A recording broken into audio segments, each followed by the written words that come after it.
Olá, aqui é o Thiago Bergman e estamos no curso de Prestação de Contas Eleitorais com Eficácia, na nossa segunda videoaula. Nessa aula falaremos sobre uma das grandes novidades, uma novidade impactante das eleições de 2018, que é a vaquinha virtual, também conhecido como financiamento coletivo. Se você está assistindo esse segundo vídeo, certamente você é um profissional ou um político sério, está interessado em fazer as coisas corretamente e com certeza não vai ter problema nessas eleições. Preste muita atenção, pois nós do TSE, que examinamos contas eleitorais, temos convicção que muitas contas serão reprovadas por conta de erros na vaquinha virtual. E nem achamos que os erros acontecerão por mau uso do instrumento, mas por puro desconhecimento e despreparo. Mas com esse curso grátis, você não será um deles, tenho certeza. E aqui tem um ponto interessante, a gente tem alguns conceitos do financiamento de campanha que é um pouco diferente do que a gente está acostumado na nossa vida. Eu lembro, quando eu comecei a trabalhar com prestação de contas, esse tipo de dificuldade, de entender alguns conceitos. Então, por exemplo, por que uma doação estimável, que talvez seja o conceito mais próprio da seara eleitoral, por que uma doação estimável representava, por exemplo, um gasto e uma receita ao mesmo tempo, então, entender isso e como isso impactava nos limites de gasto, no nível de transparência da campanha e perceber os erros que os candidatos prestavam. Então, foi um processo hoje de aprendizado e que me dá muita convicção da importância de repassar esses conhecimentos para quem não cometer esse tipo de erro. Então, eu acho que você não perde em acompanhar essa videoaula gratuita se você quer fazer um bom trabalho na sua campanha. Antes da gente adentrar no mérito da vaquinha virtual, a gente precisa entender um conceito prévio, que é o conceito de origem lícita dos recursos que podem ingressar na campanha. Então, os recursos, eles podem vir de ser recursos próprios do candidato, por exemplo, como na eleição de 2016, no qual o candidato vencedor à Prefeitura de São Paulo, João Dória, financiou com seus recursos boa parte da campanha. Então, é comum essa opção ser chamada de autofinanciamento. A origem dos recursos também pode ser doações financeiras ou estimáveis de pessoas físicas, uma vez que o Supremo Tribunal Federal vedou as doações de pessoas jurídicas. Então, também temos uma outra modalidade, que é a doação entre participantes do pleito. Então, são quando os partidos e candidatos doam entre si. E uma quarta modalidade de ingressar recursos em campanha são os recursos provenientes de comercialização de bens e serviços, ou ainda eventos de arrecadação. Então, como aquele caso de um jantar com uma taxa de adesão significativa, que servirá para cobrir tanto os custos da refeição e também gerar um excedente que vai vir a ser utilizado na campanha. Uma outra origem de recursos, também de extrema relevância, que são os recursos próprios dos partidos políticos. Como assim? Os partidos, eles recebem recursos das mais diversas naturezas, por exemplo, fundo partidário. Então, nesse caso, eles precisam declarar o ingresso desses recursos na campanha. Então, ele faz, que a gente comentou na primeira videoaula, um registro de uma doação dele para ele mesmo. Então, para ilustrar ainda, se houvesse a necessidade de emitir recibos eleitorais, que para doações financeiras, isso não existe nas eleições de 2018, seria como se esse partido emitisse lá um recibo. Eu doei para mim mesmo a quantia de X reais com recursos vindo do fundo partidário. Então, esse procedimento é importante, este registro, porque se assim não fosse e ele registrasse somente os gastos de campanha, quando eu fizesse lá a contabilidade, fizesse a prestação de contas, o que seria a foto no final? Ia aparecer uma dívida de campanha. Então, você fez gasto e não teve o ingresso dos recursos. Então, dessa maneira, os recursos próprios do partido, eles precisam ser feito esse registro para ser utilizado na campanha. Então, se enquadra nessa modalidade os recursos do fundo partidário, os recursos do fundo especial do financiamento de campanha, as doações de pessoas físicas que o partido recebeu para a sua manutenção, contribuição de filiados, comercialização de bens e serviços que ele também recebeu no momento posterior, o aluguel recebido de bens próprios. Então o partido tem lá um bem que ele aluga e recebe esse recurso. Então quando ele for utilizar na campanha, entra nessa modalidade. E rendimentos também de aplicações financeiras. Então todas essas fontes são considerados recursos próprios do partido político. Entendido todas essas origens, essas possíveis fontes de recurso, a gente vai tratar agora da arrecadação de pessoa física, que é uma daquelas 5 que a gente acabou de construir aqui. Todos os candidatos e partidos, eles devem ter uma conta bancária de campanha. Então, a primeira regra é que qualquer tipo de transação é válido desde que seja possível identificar o doador dos recursos, né? Então, a gente recebe muita dúvida, muito pedido de suporte. Eu posso fazer dessa forma, posso fazer com boleto, posso fazer XYZ, e simplesmente a nossa resposta é: desde que você consiga identificar de onde veio o dinheiro, tudo é válido. Então, tem que observar, na verdade, se aquela transação permite a identificação, ok? Então, por exemplo, depósito em espécie feito no caixa. Então, só é possível se isso for na modalidade depósito identificado. E aqui a gente tem uma dica valiosa. É muito comum uma pessoa ir a uma agência bancária representando o verdadeiro doador. Fulaninho, vai lá, por favor, deposite aqui esse dinheiro na conta do candidato XYZ. Só que esse representante, ele não leva o CPF da pessoa do verdadeiro doador. E com isso ele não consegue concluir a transação. Então, o caixa, ao identificar isso, vai dizer: olha, eu só consigo fazer esse depósito se eu puder identificar de onde veio esse dinheiro. Na ausência do CPF do real doador, o representante informa o seu próprio CPF, né? Então, pode acontecer que, observado esse caso, a origem vai ficar declarada do representante, do falso doador, e pode acontecer de ter um extrapolamento daquele limite de doações de 10% dos rendimentos brutos auferidos no ano anterior da eleição. Então fica aqui a orientação importante para você que quer fazer uma doação para um candidato, que quer participar, quer financiar a campanha, ou ainda para você que oriente, o seu contador oriente os seus clientes da melhor forma de registrar esse tipo de transação. Seja pelo próprio doador se dirigir à agência e fazer o depósito, ou que o intermediário porte consigo o CPF do doador real. Além das transações bancárias, falamos na primeira aula das doações estimáveis em dinheiro. Então é a segunda forma de receber doações das pessoas físicas. E a terceira modalidade, que é o que eu quero destacar nessa videoaula, é o financiamento coletivo, também conhecido como vaquinha virtual. No dia a dia da sociedade, essa modalidade de arrecadação de recursos já é bastante utilizada. Então, cria-se, por exemplo, uma ação para arrecadar recursos para pagar uma cirurgia de alto custo para uma pessoa, pagar um curso de alguém no exterior ou financiar um projeto de pesquisa. Então, agora, para as eleições de 2018, a gente também vai ter a oportunidade de utilizar essa modalidade de arrecadação na perspectiva de financiar uma campanha, que também não deixa de ser um projeto, né? Uma ideia que a gente precisa de recursos para se viabilizar. Então, o primeiro passo é escolher a entidade que irá hospedar o serviço e realizar a arrecadação.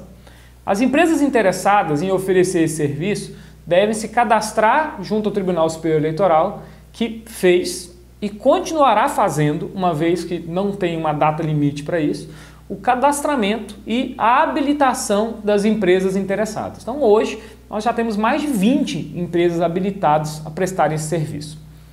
Temos percebido uma grande variedade de empresas se cadastrando, desde empresas de marketing político a empresas de TI e a empresas especializadas em financiamento coletivo. Importante destacar aqui que a legislação não limitou quais atividades econômicas podem atuar com essa atividade de arrecadação. Por isso, a Justiça Eleitoral também não fez a limitação. Por óbvio, é necessário ter alguma ligação com a natureza do serviço. Não pode a banquinha de fruta do João na esquina querer ser um arrecadador de campanha. Nesse sentido, uma verificação de histórico, de conhecer o seu fornecedor é importante. E por que essa escolha da entidade é extremamente relevante aqui? Então, a entidade arrecadadora, ela vai precisar divulgar as doações recebidas na sua página e essa transparência certamente é algo que será valorizado nas eleições de 2018. Então, você pode ganhar voto com os eleitores ou você que queira apoiar, ter um pouco mais de transparência. Olha, obviamente eu vou preferir candidatos que tenham bons sistemas de transparência. Além disso, a lista das doações deve ser encaminhada à Justiça Eleitoral e esse mesmo arquivo será importado no sistema de prestação de contas, ou seja, isso vai facilitar sobremaneira o envio das informações pelos candidatos e partidos políticos à Justiça Eleitoral. Então, dito isso, fica bem claro que a importância da escolha da empresa e como ela afetará a prestação de contas. Então, se for uma empresa ruim, você não vai receber essa informação, você vai ter problema para prestar as suas contas. Então, outros dois pontos importantes a se considerar na escolha dessa entidade que vai promover o financiamento são as taxas administrativas que ela vai cobrar e o nível de controle implementado. Explico. Essa nova modalidade tem custos que serão pagos por taxas administrativas, que serão cobradas dos candidatos e dos partidos políticos. Das empresas que já se cadastraram, então a maioria opta pela opção de desconto sobre o valor recebido. O que isso quer dizer? Então, numa doação de R$100, ela vai repassar R$ 95 para o pré-candidato ou o candidato, quando a campanha efetivamente começar, e 5 vão ficar para a entidade arrecadadora.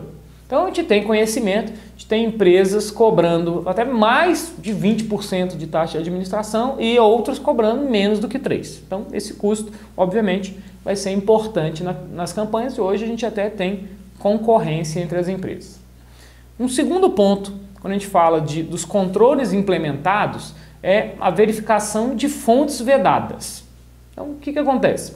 Com a vedação que o Supremo Tribunal Federal promoveu das pessoas jurídicas realizarem as doações, o artigo 24 da Lei das Eleições, a Lei 9.504, ela apresentava um rol de empresas e de atividades que eram fontes vedadas, né? E isso foi expandido para algo que é até mais simples, ou seja, pessoa jurídica não pode fazer doação. Antes era algumas pessoas jurídicas não podem fazer doação. Então, com isso, a preocupação agora ficou em burlar essa proibição via pulverização do repasse dos recursos por meio de pessoas físicas. Então, por exemplo, um empresário que quer financiar uma campanha repassa verba aos seus funcionários, algum montante de recursos, para que esses façam as doações eleitorais. Ou pior, ele utiliza o seu cadastro da folha de pagamento sem anuência para promover a transferência dos recursos, né? Então a Justiça Eleitoral tem um histórico de considerar a culpa em eligendo, a culpa na escolha da prestadora de serviços e isso refletir na campanha, né? Então, olha, você optou por escolher uma empresa que não tomou cuidado para prevenir essa situação. Olha, a culpa é sua de escolher esse tipo de empresa. Por isso a importância de ficar atento, de questionar o prestador do serviço, quais são as medidas de segurança que ele vai adotar para prevenir. Então, a gente não perde por ter esse cuidado de fazer a diligência devida, de entender como a empresa construiu a sua solução. A campanha, ela se inicia a partir do registro da candidatura, ou seja, na pior das hipóteses, como a gente viu na primeira videoaula, ela se inicia dia 15 de agosto. Entretanto, a arrecadação via financiamento coletivo, ela iniciou-se no dia 15 de maio. Os recursos recebidos, eles devem ser guardados em uma conta intermediária da entidade e só a partir do momento que a candidatura for confirmada, for registrada, é que vai ter essa transferência dos recursos para os candidatos e partidos. Por quê? Porque no caso da desistência, da pré-campanha. A pré-campanha não virá de fato uma campanha, tudo que foi arrecadado será devolvido para as pessoas físicas. Então, nessa fase de pré-campanha, apenas os pré-candidatos podem utilizar o mecanismo, sendo vedado o uso pelos partidos políticos. Então, a legislação também estabeleceu que a entidade deve emitir um recibo para cada doador. E é importante destacar, a gente viu isso no nosso 9º erro, na primeira videoaula, que, então, vou enfatizar bem, esse recibo que a entidade emite não é o recibo eleitoral obrigatório das doações pela internet e nem das doações estimáveis em dinheiro. Então, na modalidade de financiamento coletivo, não é obrigado a emissão do recibo eleitoral. Okay? Então, já que a gente falou das doações pela internet, uma promessa lá na primeira videoaula, eu consegui diferenciar essas duas modalidades. Então, basicamente, o que as diferencia é a conta intermediária. Então, enquanto no financiamento coletivo o dinheiro sai da pessoa física, é depositado na conta da entidade e que, por sua vez, vai transferir esse dinheiro para o prestador de contas, no caso da doação pela internet, essa transferência é direta, sai da pessoa física e vai direto para a conta do candidato ou de partido político. Importante destacar aqui que essa opção de doação pela internet, ela já é possível há bastante tempo, mas que a gente percebe que o seu uso era bastante limitado. Nas eleições de 2016, por exemplo, essa forma de arrecadação representou menos de 1% do total arrecadado, com destaque para o candidato a prefeito do Rio, Marcelo Freixo, que arrecadou mais da metade de tudo que foi arrecadado nas eleições de 2016. Então, na eleição de 2018, o que a gente percebe é um interesse grande, né, pelas entidades de financiamento coletivo por conta dos potenciais impactos dessa arrecadação. Nas eleições de 2018, o que a gente tem percebido é que as entidades de financiamento coletivo, preocupadas com os impactos do negócio eleição no seu negócio regular da empresa, estão, na verdade, trabalhando com arrecadação pela internet, ao invés do mecanismo de financiamento coletivo. Explico. A empresa, ela combina com um arranjo de pagamento, que é a entidade, a empresa que capta a transação financeira, no seguinte procedimento. Numa doação de R$100, os R$95 você encaminha diretamente para a conta do candidato e R$5 para a conta da entidade. Perceba que eu não tenho aquela figura da conta intermediária. Logo, eu não tenho a figura do financiamento coletivo. Okay? Então, se o recurso não transitar na conta bancária da entidade arrecadadora, não se configura aí o financiamento coletivo. Então, essa distinção é importante devido às consequências desse enquadramento, porque ele impacta, por exemplo, na emissão obrigatória do recibo eleitoral e também na limitação do valor das doações. Como assim, limitação no valor das doações? A gente tem aqui uma outra diferença importante entre essas duas formas de arrecadar. A ideia do financiamento coletivo, de onde que ela surge? Olha, as pessoas físicas não têm a cultura de participar, de financiar campanhas. Olha, então eu preciso facilitar isso, então cria-se essa ideia do mecanismo do financiamento coletivo. Uma ideia é aquele pequeno doador incentivar a participação maciça da sociedade.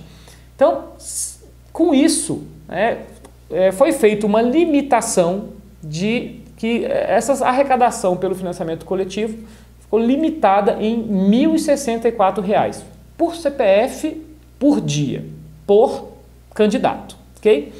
Já esse limite, ele não existe, esse limite de R$ 1.064 por dia por candidato, ela não existe no caso da doação pela internet, já que o dinheiro vai diretamente para a conta do candidato. Okay? Então, outro ponto de atenção em relação ao financiamento coletivo é o envio dos relatórios financeiros a cada 72 horas contados da data do crédito na conta do candidato. Então, as entidades de financiamento coletivo, elas precisam informar em tempo real os valores recebidos à Justiça Eleitoral. Então elas vão encaminhar essas informações à Justiça Eleitoral. Já candidatos e partidos, eles têm um prazo de 72 horas contados do crédito. Mas, para cumprir esse prazo, eu tenho um fluxo de processo, um fluxo de informações para que eu consiga cumprir esse prazo. Então a empresa vai precisar mandar o arquivo para o prestador de contas, que vai precisar importar esse arquivo dentro do sistema da Justiça Eleitoral e depois enviar esse arquivo. Então, se esse fluxo de informações não estiver bem combinado, não estiver bem azeitado, a gente vai ter muito problema de prestar corretamente as informações da Justiça Eleitoral. Com isso, a gente acaba a nossa segunda aula. Espero que você tenha gostado. Então, nessa aula eu procurei detalhar e interpretar uma das principais inovações do tema de prestação de contas nas eleições de 2018, que é a vaquinha virtual. Considerando que a gente ainda não tem muito caso concreto, vai ser a primeira eleição com essa modalidade, e mesmo jurisprudência, a gente também tem nenhuma, né? Então só com estudo e conhecimento que os candidatos vão poder trabalhar da melhor forma, com precisão, com essa modalidade. Na terceira videoaula, a gente vai trabalhar com 10 dicas especiais para uma prestação de contas eficaz. Não deixe de assistir. Uma única dica que você aproveitar pode salvar a sua prestação de contas. Vou apresentar dicas muito importantes, dicas quentes. Portanto, se você não quiser ter problema na sua prestação de contas, se você quiser conhecer a transparência, se você quiser ajudar o seu candidato, se você for um funcionário de campanha, se você for um candidato que quiser prestar uma boa prestação de contas, não deixe de assistir. Você vai gostar muito, tenho certeza.